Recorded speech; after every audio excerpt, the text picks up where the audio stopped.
Nikita Mirzani dijebak. Jadi banyak ya yang berpikiran demikian. Ini salah satunya pertanyaan dari Dinar Kusumayanti.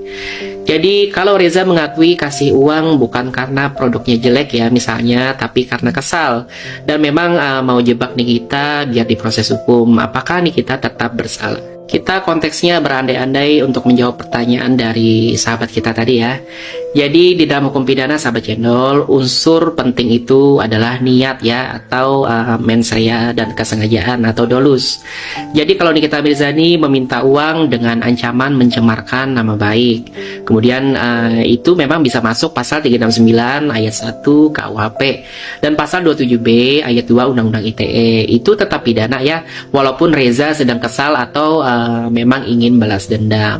Tapi lain halnya memang seandainya kalau Reza ini terbukti memancing ya, kemudian memprovokasi bahkan merancang agar Nikita terlihat memeras, maka itu bisa disebut jebakan hukum atau entrapment.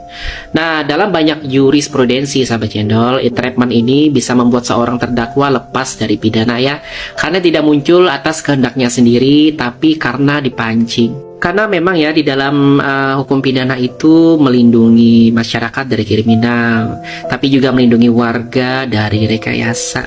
Pasal 220 KUHP sahabat cendol bahkan mengancam pidana pada pelapor palsu. Kalau Reza ngaku menjebak dan dia bisa dituntut balik ya karena menyalahgunakan hukum.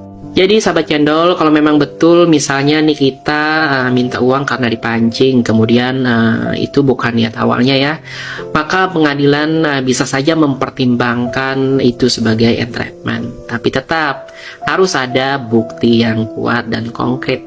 Hukum itu soal siapa yang memulai dan bagaimana caranya. Setuju nggak? Kalau kasus ini kamu jadi hakim, kira-kira Nikita Mirzani bebas atau bersalah? Nah, bagi kalian yang tertarik dengan edukasi ala netizen cendol, silakan bantu follow, komen, share, dan like. Nikita Mirzani dituduh memeras 4 miliar rupiah dari Dr. Reza Gladys, tapi muncul pertanyaan krusial dari Bang Leonardus. Kalau yang menggugat One Prestasi Nikita itu ke pribadi Dr. Reza Gladys, bukan ke PT. Bukankah itu artinya 4 miliar yang diterima dari Reza Gladys itu sebagai pribadi? Kok di eksepsi Nikita Mirzani malah dibilang produk PT yang jadi objek tekanan? Ini blunder nggak sih? Nah, jujur ya, sahabat cendol, ini pertanyaan keren banget ya, dan memang butuh analisa yang cukup bikin netizen cendol siang ini langsung melek. Keren Abang Leonardus, keren. Izinkan saya ngejawab ya Bang. Nah, jadi pertama-tama kita pisahkan dulu ya sahabat cendol, ini dua ranah yang berbeda ya.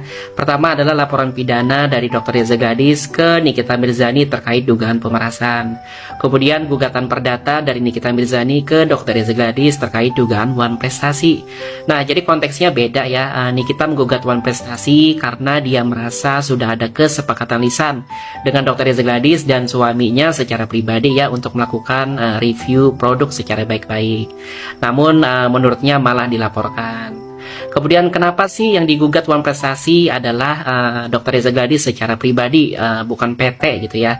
Karena menurut saya Nikita beranggapan yang datang dan berunding, yang mengirim uang dan membuat janji adalah Dr. Reza Gladys dan suaminya, bukan sebagai direksi atau kuasa dari PT, melainkan sebagai individu. Jadi harusnya sih wajar ya teman-teman jika Nikita Mirzani menggugat secara pribadi, bukan entitas PT. Lalu kenapa di eksepsi disebut subjek hukum yang relevan seharusnya PT atau PT Glavicia ya, bukan pribadi Dr. Reza. Ini karena menyasar pada objek ancaman ya, yaitu produk Glavicia. Nah, di sini sangat krusial ya sahabat channel. Jadi di dalam dakwaan jaksa penuntut disebut bahwa ancaman Nikita Mirzani itu berupa akan membongkar dan menyebarkan keburukan tentang produk Glavicia.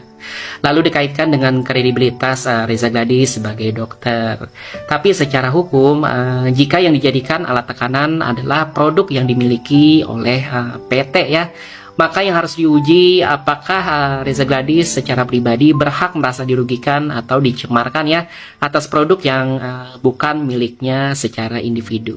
Lalu siapa sih sebenarnya korban pemerasan? Jadi secara faktual uang 4 miliar memang berasal dari Dr. Reza Gladys secara pribadi.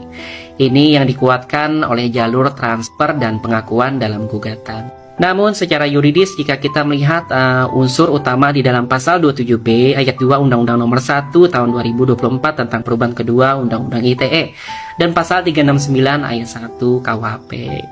Jadi jika unsur pemerasan adalah mengancam mencemarkan nama baik, maka harus diuji lagi ya apakah ancaman itu menyerang kehormatan Reza sebagai pribadi ataukah produk yang bukan miliknya langsung secara hukum. Oke, sekarang kita masuk ke kesimpulan. Jadi sahabat cendol, menurut netizen cendol tidak ada kontradiksi antara gugatan perdata dan eksepsi pidana. Kemudian gugatan perdata menyasar relasi pribadi yang membuat kesepakatan. Selanjutnya eksepsi menyasar legal standing korban pemerasan, terutama jika objek ancaman adalah milik perseroan. Karena gini sahabat cendol, kalau memang produk yang jadi objek tekanan dan produk itu dimiliki oleh PT ya, maka argumen eksepsi menurut netizen cendol itu sah-sah saja untuk diuji. Ingat ya, untuk diuji belum tentu diterima atau tidak. Jadi pertanyaannya sekarang, apakah Dr. Reza Gladys bisa merasa dirugikan oleh sesuatu atau aib yang bukan dia miliki secara hukum? Nah, ini pertarungan yang sangat menarik ya sahabat cendol, dan ujungnya nanti akan sangat ditentukan oleh cara hakim menilai kredibilitas, itikat, dan konteks hukum dari masing-masing pihak. Oke sahabat cendol, jika kalian tertarik dengan edukasi yang diberikan oleh netizen cendol, silahkan follow ya. Kemudian tinggalkan komentar, like, dan share.